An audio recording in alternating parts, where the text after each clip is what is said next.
శ్రీ గోపరాజు సీతారామారావు గారి హాస్య ప్రహసనం.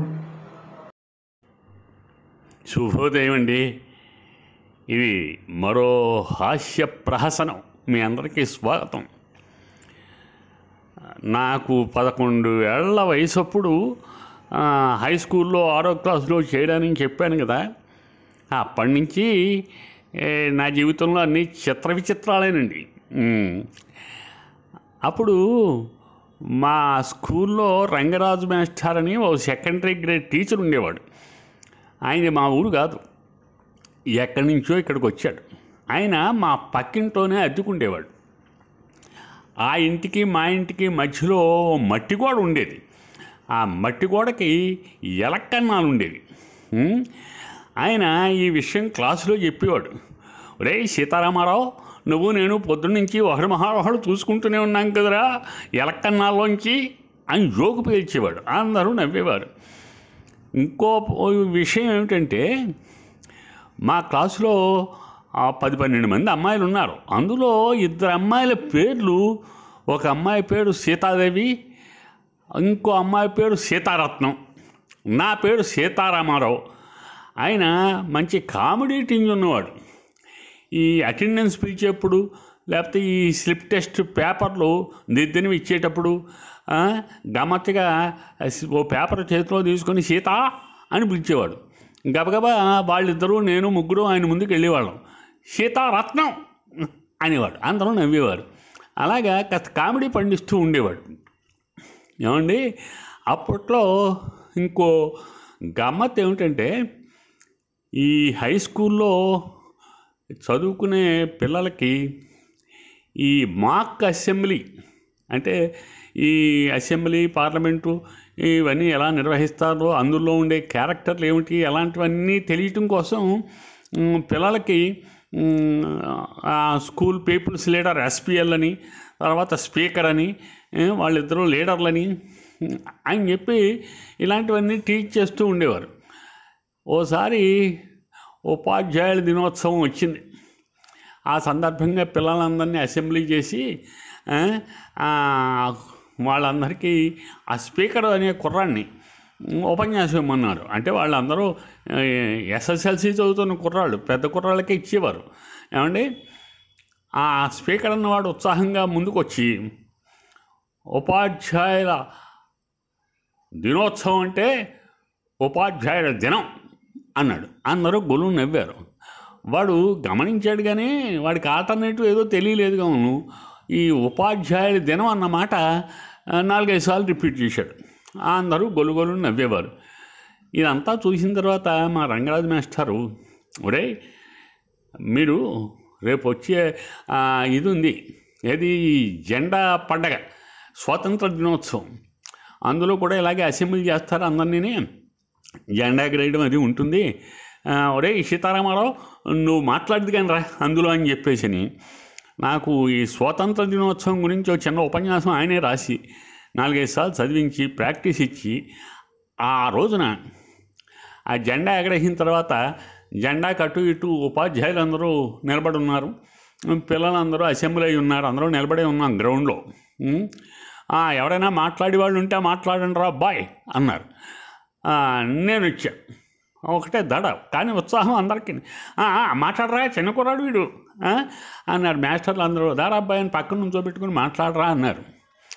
నేను ఆల్రెడీ చదివేసి ఉన్నాను ఉపన్యాసం కనుక మాట్లాడేయగలను అనుకున్నాను. కానీ తీరా మాస్టర్లు అందరూ చుట్టూ ఉండి ఆ జెండా ముందు నిలబెట్టి, ఎదురుగుండా ఏమో స్టూడెంట్స్ 500-600 మంది ఉన్నారు స్ట్రెంగ్త్. అందరి ముందు మాట్లాడాలంటే దడ్డ ఆడిపోయాను, కాళ్ళు చేతులు వణికిపోయాయి, స్వరం మారిపోయింది, కంగారు వచ్చేసింది. ఏదో 4 మాటలు గబగబా మాట్లాడేసి దండం ఎట్టి వచ్చేసాను. అందరూ అప్పట్లో కొట్టారు, అయిపోయింది. ఏమండి, తర్వాత యానివర్సరీ వచ్చిందండి. ఆ యానివర్సరీకి ఈ ఫంక్షను జరపడానికి మా 6వ క్లాస్ పుస్తకంలో రామలక్ష్మణులని చిన్న ప్లేలెట్ 5-6 క్యారెక్టర్లతో పౌరాణిక నాటిక డైలాగ్ ఫారంలో ఓ పాఠం ఉంది. మా రంగరాజు మాస్టారు మమ్మల్ని పిలిచి, రేయ్ ఈ నాటిక మీరు ఎదురుగాని రా యానివర్సరీకి అని చెప్పేసి అని బాగా ఎంకరేజ్ చేసి అందులో నాకు దశరథుడు పాత్ర ఇచ్చాడు. రామలక్ష్మణుడు, దశరథుడు, విశ్వామిత్రుడు, ఇంకోడెవడో నారదుడు, ఇవి క్యారెక్టర్లు. అంతా కలిపి 10 నిమిషాలు వస్తుంది అది. ఆయన రిహార్సల్స్ అవి వేయించి తయారు చేసేసాడు. ఇదంతా చూసండి మా హై స్కూల్లో ఎస్ఎస్ఎల్సి చదివే పిల్లలు కాస్త పెద్ద వయసు వాళ్ళు ఉండేవారు. వాళ్ళకి 20-22 వయసున్న కుర్రాళ్ళు కూడా ఉండేవారు. ఎందుకంటే డింకీలు కొడుతూ ఎస్ఎల్సికి వచ్చేప్పటికి అంత వయసు రావడం, లేకపోతే ఇంకా లేట్గా చదువు మొదలెట్టడం వల్ల 22 ఏళ్ళు వచ్చిన వాళ్ళు కూడా 4-5 ఉండేవారండి. వాళ్ళందరికీ కోపం వచ్చింది. కుర్రాళ్ళు వాళ్ళు నాటిక అవి వేయడం ఏంటి, ఈ ఆడపిల్లల చేత నృత్యాలు అవిని. మనం అందులో 2-3 కుర్రాళ్ళకి రికార్డింగ్ డ్యాన్స్ పరిచయం ఉంది అప్పటికే. వాళ్ళు అందులో పాల్గొంటూ ఉండేవారు, ప్రోగ్రాములు చేస్తూ ఉండేవారు అన్నమాట. వాళ్ళు ఓ ప్రపోజల్ పెట్టారు, రికార్డింగ్ డ్యాన్స్ వేస్తాం అవటా అని చెప్పేసి అని. ఆ దగ్గరలో ఉన్న టౌన్కి వెళ్ళి రికార్డింగ్ డ్యాన్స్ వేసి ఆర్టిస్టులు, 2 లేడీ ఆర్టిస్టులకి అడ్వాన్స్లో అవి ఇచ్చేసి వచ్చారు. వచ్చి చెబుదామంటే హెడ్ మాస్టర్ ఊళ్ళో లేడు. మా హెడ్ మాస్టర్ ఓ ప్రత్యేకమైన ప్రహసనం. ఆయనకి అప్పటికే రిటైర్మెంట్ వయసు దాటిపోయింది, ఎక్స్టెన్షన్లో పనిచేస్తున్నాడు, 60 ఏళ్ళు దాటాయి అన్నమాట. ఆ వయసులో చుట్టాలందరూ పొగడి ఆయన భార్య చనిపోతే ఇంకో అమ్మాయిని తీసుకొచ్చి పెళ్లి చేశారు. ఆ అమ్మాయితో వీడికి రోజు ప్రాబ్లమే. అరిగి పుట్టింటికి వెళ్ళిపోతే ఆవిడని తీసుకురావడం కోసం మా హెడ్ మాస్టర్ సెలవెట్టి ఆ ఊరు వెళ్ళాడు. ఈలోగా ఈ హై స్కూలు చదివే ఎస్ఎస్ఎల్సి పిల్లలు అసిస్టెంట్ హెడ్ మాస్టర్ దగ్గర ప్రపోజల్ పెట్టారు, యానివర్సరీలో మేము రికార్డింగ్ డ్యాన్స్ చేస్తామని. ఆయనకి చిరెత్తుకు వచ్చింది, నానా తిట్లు తిట్టి అవతల బండన్నాడు.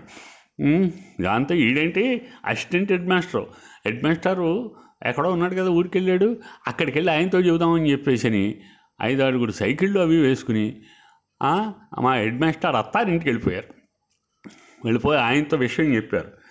ఆయన ముసలాడు కదా, మహామేధావి.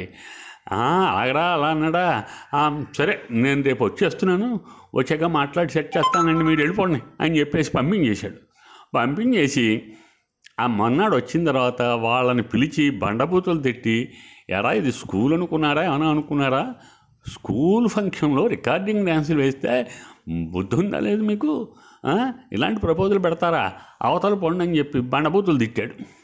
అంతా వాళ్ళ గోల అణిగిపోయింది.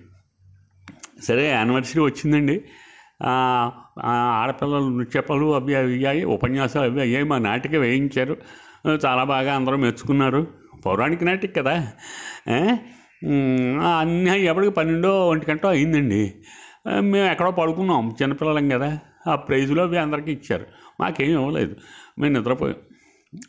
ఆ తర్వాత సమ్మర్ లీవ్లు అయిన తర్వాత స్కూల్ తెరిచాక మా రంగనాథ్ మాస్టారు 7వ క్లాసుకి కూడా ఆయనే అక్కడికి ఈ ప్రైజులు పట్టుకొచ్చి మా అందరికీ ప్రైజులు ఇచ్చాడు, నాటికలు వేసిన వాళ్ళందరికీ. అందులో నాకు ప్లాస్టిక్ సబ్బు పెట్టి ఇచ్చారు. అప్పట్లో ఎంత అండి, 10 అణాలు 30 అవడం ఉంటుంది, ఎర్రగా ఉండేది. అది ఇప్పటికీ ఉంది నా దగ్గర.